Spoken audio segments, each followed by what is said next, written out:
Everyone uses softboxes, but most people in the same ways. So today I'm going to show you 4 different ways to try and inspire you to be more creative with your softboxes.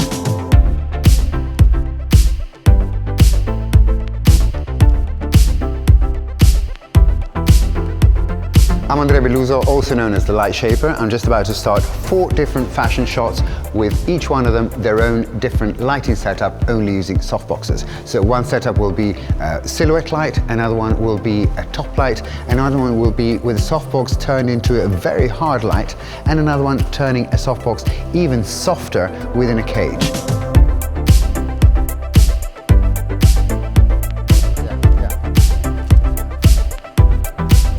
I'm using 2 softboxes to create a silhouette. I have a B1 here with an OCF 1x3 strip softbox, and it's actually got a blue gel inside of it. This is my side light. As my main light, which is also a side light, I have a D1 in this case. So I've added the strip mask on the 1x6 RFI strip softbox, and I did that to narrow the light spread even more, making it even tighter. And I'm using 2 different size softboxes because I would like one to be very large, so a lot softer on this end, and the other one is a little bit smaller, so a little bit more focused. In terms of the background, in order to balance it with my main side light with the blue gel, I've put another gel directly onto a B2, and that's going straight onto the background. Okay, let's try that. Beautiful. Lovely, yes.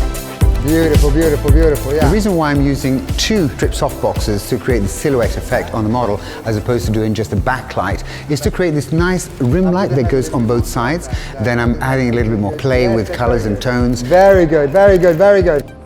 Thank you. Got it.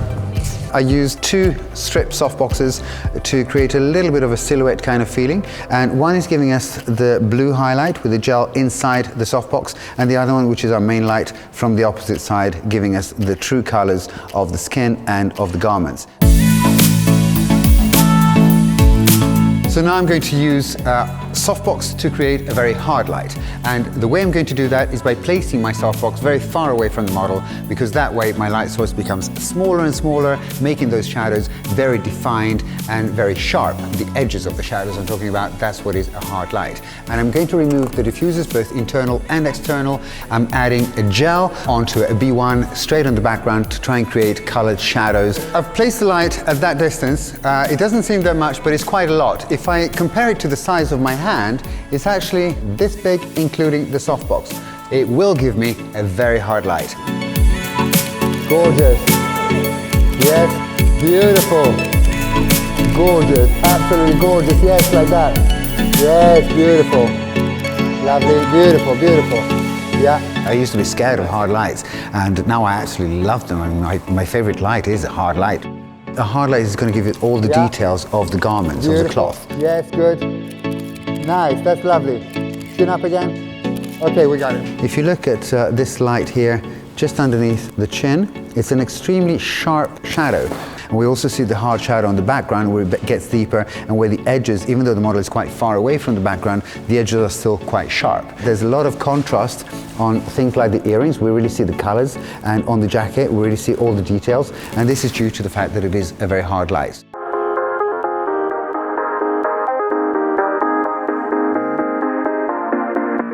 So on this setup, I'm using just one light. It's my top light, which is a RFI 3x4 softbox with a soft grid. RFI stands for Recessed Front Improved, and the recessed front is the edge around the softbox that controls the light spread more. On the background, I'm using light from the off-camera flash system, so OCF for the light shaping tools, which stands for off-camera flash. And I can use the OCF light shaping tools because they're lightweight and portable, and I cannot use these on other lights like the D1, for instance, because of the materials that are made to be lightweight and portable. Okay.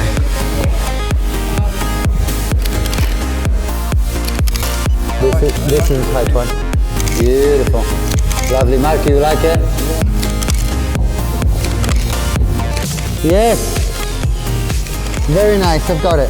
Where the light is coming from the top, on the opposite, so on the bottom part of all the plissé parts of the garments, you get the very, very heavy shadows, creating this very deep and melancholic mood almost, enhanced by my position on the floor, which was the key element to actually turn this picture into a great picture as opposed to a mediocre picture.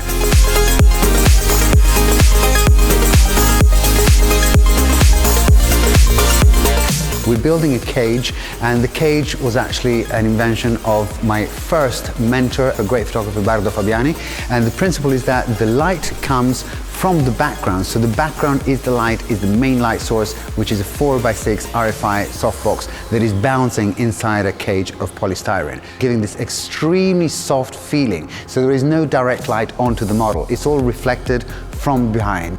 I've added some colored gel to keep the same theme of colors, and that's coming as a hard light just directly from B1 onto the side of the model, giving me some red highlights on the hair. I've added a diffusing panel in front of the softbox, mainly to clean up my background. Okay, that's beautiful, okay? Lovely, yeah, more, yeah, excellent. Yeah, lovely. More, stronger. Yes. Good, Luna, that's fantastic. Beautiful, keep it going, yeah, lovely. Okay, and we got it, thank you so much. We see details like on the arms here, where the arms are practically fading into the background itself. It's a very, very, very soft light with hardly any shadows, and you see that it's almost fading into the background there. Beautiful! Normally you would have one of these four for an editorial. Here we tie in the story with the color gels and the general feeling of the shot. So basically you have two images that are tying in together, which is the side lights, or a silhouette light if you like to call it that way, and the top light. They're linking in together. And then you have the other two, which is the hard light and the totally soft light, so the two opposites tying in. It's a game of oppositions together with similarities in terms of colors, and that's exactly what we're playing with.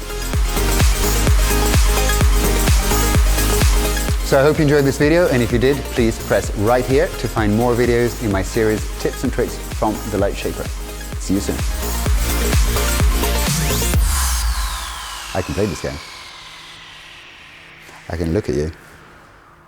Keep it rolling and keep pressing.